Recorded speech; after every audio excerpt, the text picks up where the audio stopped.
Hey friends, this is Marilyn from tarotclarity.com. I did a video this morning, which I'll put in the descriptive area of this video. I decided not to just release it for reasons you may understand once you see it. But I just wanted you to be aware of the fact that today's the twofer and today's going to be a bonus video.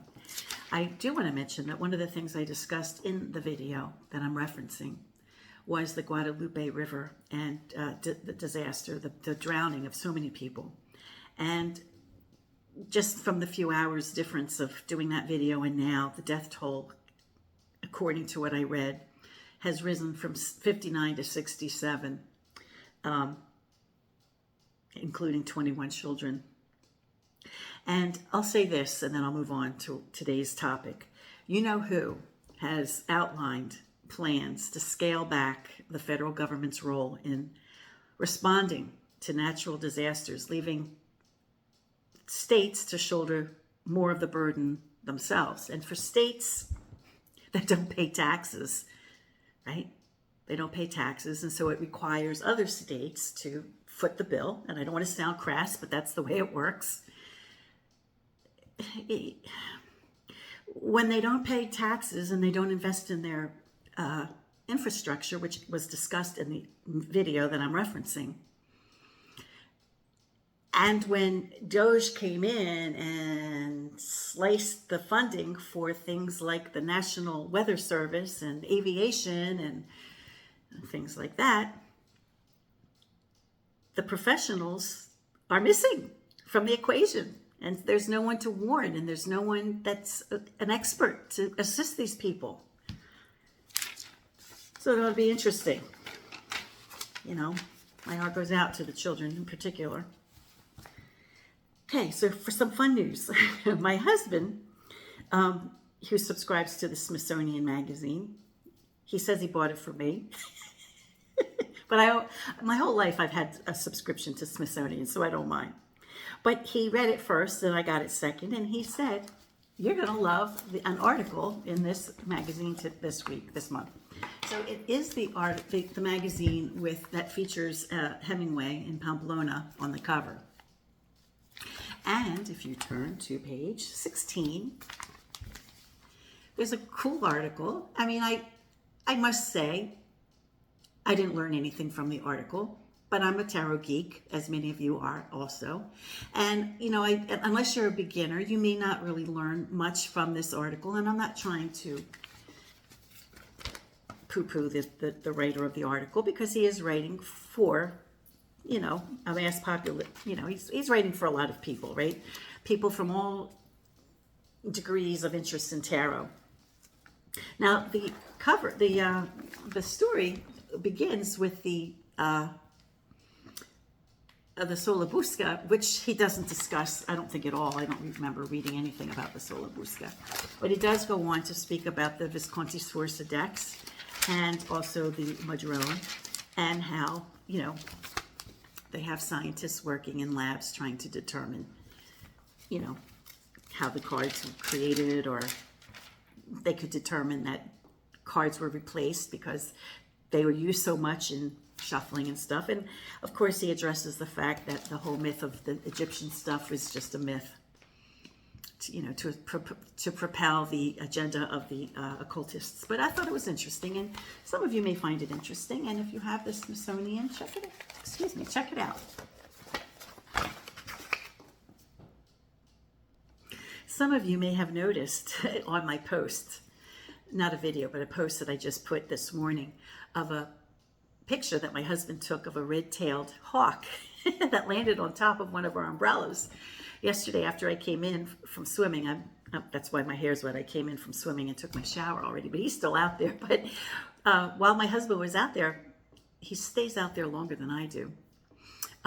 He was visited by a red-tailed hawk who just perched on the umbrella right next to where my husband was, and he said that thing never took his eyes off of him. He said he got nervous. So I thought that was kind of funny. Those things are huge. You know, we see birds of prey daily. You know, this is, you know, it's suburban, but we're kind of, people might say we're out there, you know, out in the sticks a little bit. And we have lots of bunny rabbits and lots of like little creatures. And so I think the birds of prey know to hang around this area because, you know, eventually they'll get lucky.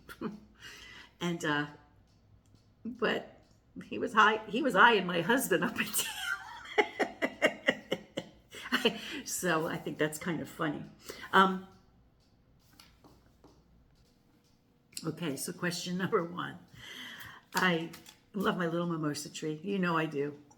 And in the video that is linked down below, I discuss how there were some Japanese beetles which we observed. And so we had a homemade method that seemed to be effective. And then my son and daughter-in-law stopped by this morning, and they had an organic kind of thing to put out by the tree that will attract the beetles, get them away from the tree. And of course, my next door neighbor, who hates this tree, every time he sees me, he comes out, you know. So like I try to like run to the mailbox and run back, you know, to get my mail, so I don't have to like spend an hour and a half talking to him, you know. So he sees me out there observing the tree, and he's like, "What's going on? What's going on?" You know. So I say, "Well, we have Japanese beetles, blah blah blah." So then I get distracted because my son and daughter-in-law pull into the driveway. The neighbor goes back to his house. As I'm talking to my son, and he comes out of the car and he shows me the gizmo that he's got and how to set it up. I turn around, and next door neighbor is spraying my tree with pesticide. So I'm like, "Whoa, what are you doing, Bob? We know we got this under control. We're going to take care of it." "Oh, no. I had these things in my garden, and they do terrible things, and I sprayed them with this particular stuff, and it took care of it right away." So I look at the bottle, and it did indeed say pesticide. I don't know how healthy it was or whatever. He said it was toxic, don't go near it. And I'm like, okay. But at the same time, just because the bottle says it's insecticide doesn't mean that he didn't spray my tree with something toxic to kill it. Because as he's doing it, he's telling me, "I hate these trees. These trees are awful. You know, they attract caterpillars, and then we'll get the caterpillar nests." And I said, "Well, you know, we'll take care of it. You know, we have an interest in keeping this tree healthy, and I have more trees on my property and plants and flowers on my property than you do. So if anybody has a lot to lose with these beetles, it's us." So I'm going to ask the cards. Was there some nefarious substance in that bottle that my neighbor sprayed on my tree? He's got a lot of nerve. He's already killed a couple things on our property. He already killed like a third of our lawn because he was killing something on his property, and then it exceeded into ours. That was last summer. So this guy is kind of a bane in my existence. I mean, you know, it's nice to maintain nice relationships with neighbors, and we do, you know. But I could tell you stories about those two. At any rate, was there something nefarious in the mix that my neighbor sprayed on my little mimosa tree? And it's a shame, because if the mimosa tree dies, I'm going to blame him. But we do have it under control. I mean, we've been able to keep them away, and it was flowering beautifully this morning, and we'll see. Was there something other than something? Duplicity. Frickin', I knew it.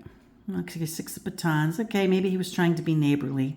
And maybe he's trying to be neighborly for the rest of the neighbors, because he's afraid that my little mimosa tree will spread like weeds in the you know, so cut it down. You don't like the tree, and there's one that sprouts in your house, cut it down. 2, 4, 6, 8. Okay, so we have a card of well-being. So I'm conflicted here. We have duplicity, we have underhanded stuff. You know, there's a suggestion that he might have been neighborly. And it could be his perspective that he's doing something for the health and well-being of the neighborhood. Ah, man. So let's add it up. We have 1. We have 6. So 1 and 6 is 7. And 7 and 8. Oh, man. Dang. 15. Dagnabbit. So He may have been, oh man, he may have been spraying my tree with poison. Damn it. Well, it's something, it's not necessarily the truth, but it's something that I should keep an eye on. And if it occurred to me, and the cards are suggesting that it could be a possibility, then it's something that I probably need to keep an eye on and to assure him that we do not need his assistance. Boy, oh boy. Hopefully the cameras will catch him if he comes back onto the property. Doesn't stop him though. He just comes onto the property whenever he sees fit. He inspects our lawn. Lord have mercy. We have a beautiful lawn. We have a beautiful garden. But the guy's a nut. Okay, so with the, I think his intentions are good and he thinks he's doing the right thing for the neighborhood and the community, but it's end capped by 2 cards that suggest that he may not be doing or acting in the main interest of my little tree. Ugh. Okay, let me find 2 other questions to ask him because I do like to do readings in 3. Oh, and I apologize for not identifying the deck that I'm using, but I'm using the lovely Metanoia, created by Bouchette Design. I showcased this several weeks ago. It's a beautiful deck. It was created by use of a stylus and a pad, I guess, like an artistic pad. I don't know what they're called. And it's quite lovely with its eggshell edges, the beautiful floral motif on the backs, and just the beautiful cards themselves. I bought it because I loved the pips, and then of course I fell in love with the beautiful Triumph cards as well. Okay, my second question is a real one, another real one. I try not to do like fake demonstration readings, I try to get real readings. Oh, sorry. I love shuffling this deck too, by the way. It's a great shuffler. That was just me. Bad shuffle. I'm really concerned. My husband and I are throwing him an 80th birthday party in a couple weeks. And I'm really nervous about it. We have people flying in from all over the place. And I'm really kind of concerned. I don't know why. I just have a sick feeling about it. I kind of dread it. It's kind of like when you're organizing a wedding or something and you just have, you just want everything to go off without a hitch and everything. And I just kind of regret that we're doing it. But, he's turning 80 and of course his philosophy is I want to see my friends and as many of my friends as I can before I die, rather than having them come to my funeral and saying wonderful things about me after I'm dead, because I'll never know. I'm like, really? So we're throwing him an 80th birthday party, but I am concerned, and I want some reassurance from the universe to assure me that everything will go without a hitch, and if not, like just things to concern myself with regarding the party. Okay, 5 of coins. Well, I'd feel a little bit better if it was an even number. There may be some conflict, and I think I know why. Let's see. The Chariot. So perhaps it will be a success. Maybe I should not be overthinking this or worrying too much. Another odd number. However, it is friendly with the coins. So, I have an uneasiness and, emotionally I'm uneasy about it, and I'm, hoping that it goes off without a hitch, that the seating arrangements are fine, that the venue itself works out. And these could be our travelers, but it could also, because everybody's traveling except for my children who are local, but everybody else is coming from a distance. But it could also suggest success. So let's see what the quint card would be. We have 5 and 3 is 8. 8 and 7 is the devil one more time. So, the devil, as it could mean something nefarious, right? It can also mean fun and games, and it could suggest a good time. I don't want them to have that good a time. You know what I'm saying? I don't want them to have an irresponsibly fun time, but I'd feel better if the quint card wasn't the devil, to be honest. Okay, where is the devil? I hope you don't mind just looking at this beautiful deck. I hope I didn't pass it already.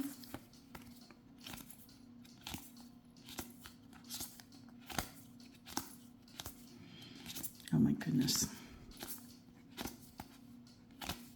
There he is. So, you know, it's funny because when I did a personal reading back in probably January for myself, and I did like a year spread, and I don't remember what the card for July was, which is when we're having this shindig, but I remember that the two cards immediately for like August, September were a couple who figured into the equation coming off of the party, and I was wondering if there would be a problem with the couple. And I was also wondering if it could be my husband and I. Now, the cards that were represented weren't cards that I would associate with either he or myself. But I did keep that in the back burner of my mind. I'm going to take this as the stress and, you know, the uncertainty of like placing and the venue itself and everything, but that everything is going to turn out okay. People will have a good time. It'll be celebratory. Maybe some people will have a little bit of too good of a time, or maybe there could be some disagreements that sprout up, because I have since learned that there may be one of them in the mix, which I didn't know beforehand, and neither did he. And, you know, can't uninvite them, but I think that is a feature that I concern myself with. So we'll see. I'll keep you posted. Okay, one more read. Okay, I'm not going to let it go. I've got to ask if the trouble, or if there will be any trouble regarding politics at this party. You know, my husband wanted to, and he invited people he knew his whole life, from when he was a little boy, from when he was 2 years old. I mean, I don't know. He kind of went overboard. You know, if I have a birthday party for myself, which I haven't had in decades, but if I were, it would just be my family, you know, just be my kids and my husband, and maybe if I wanted to have a friend. But, you know, I'm not like that kind of person, you know. But he's like invited like everybody he's ever known. And most of them, because they're as old as he is, if not older, can't come because they're too old. But a good amount are still coming. And it's a group of people from his career as a Air Force officer, and, you know, people he knew from being a kid. And he just said, I just want you all here. And he didn't concern himself with their political viewpoints. And yeah, we're starting to smell the rat that there's a few. So I want to know if the trouble will be regarding that, because I'm not happy about it. Okay, so we have 4. This is upside down. We have 4 coins. Okay, hopefully people will behave. It's a beautiful card, isn't it?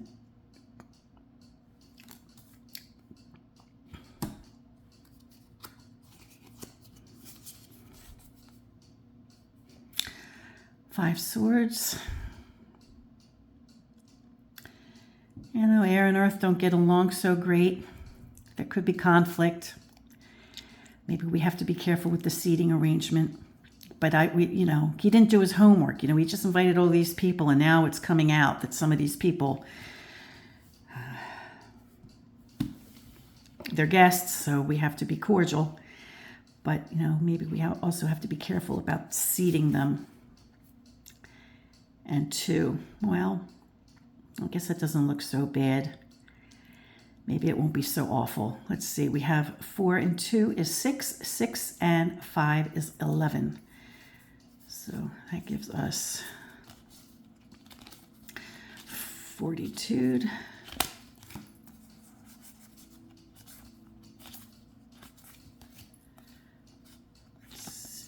course, it's not like coming quickly and easily. I kind of want to crown him, you know. I'm like, what were you thinking? He's like, well, I just want my friends. It's like, yeah, but you haven't seen them in 60 years, for God's sakes, or 50 years, or 30 years. I mean, if you don't see somebody for 30 years, do you really care? But he does. But, you know, my husband is much more social than I am. I mean, he keeps in touch with people. Even, you know, even if he hasn't seen them, he'll send them, you know, messages and stuff. And enough of them love him that they're coming. So I guess this might be a signal to me that I have to just be dignified and keep my mouth shut and be gracious. Certainly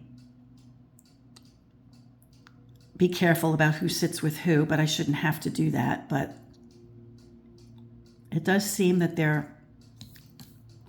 these cards are stable enough, but there could be, you know, there could be an issue. Is this the well-being, you know, destabilizes, goes from 4 to 2. That's an exponential rate. So we do have to keep our eye on it. Maybe we should put up a sign that says no politics and no religion, and just get through it. Just get through. I dread this party. I really wish my heart were in it at this stage, but it's not. All right, friends, keep us in prayer. Until next time, peace, stay well, and be brave. Maybe I'll put up a couple of my political signs as decoration in the party. Oh, no, I won't do that. Oh, and tomorrow, hold on. Tomorrow, I have it on good authority that my wonderful Bordoni deck will arrive, from Marco. He told me a couple of days ago that it was coming, and I've been tracking it, and I see that it's supposed to arrive tomorrow. So sometime, my mail usually comes late in the day, like 2:30 in the afternoon or 3 o'clock. So I won't have it in time to do a video for tomorrow, but it'll be Tuesday's video. I'll definitely showcase the Bordoni Rivoltini, on Tuesday. So that's coming. And as I mentioned, the Metanoia by Valentine De Luca should be coming to anyone who purchased it. It should be soonish. So we have that to look forward to. I have a few mystery decks from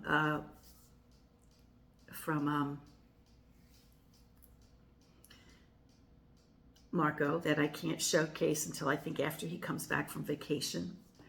And I'm getting a gift. I'm getting a gift from Sebastian. Thank you, Sebastian, who saw a really fun deck that he thought I would love, and he bought it for me. So that'll be coming soonish. So I can't wait to see that. And I just, I have the best people. I don't have to charge anybody anything, because the goodness and the kindness just, I've had so many generous folks be part of my channel, and I love you all, and I'm so grateful for all of you. And so we have a really fun deck. It's different. It's not a historic deck. It's just out there, but it's my cup of tea out there. So I can't wait for that. And I'm looking forward to all these beautiful decks. Until next time, friends, peace, stay well, be brave.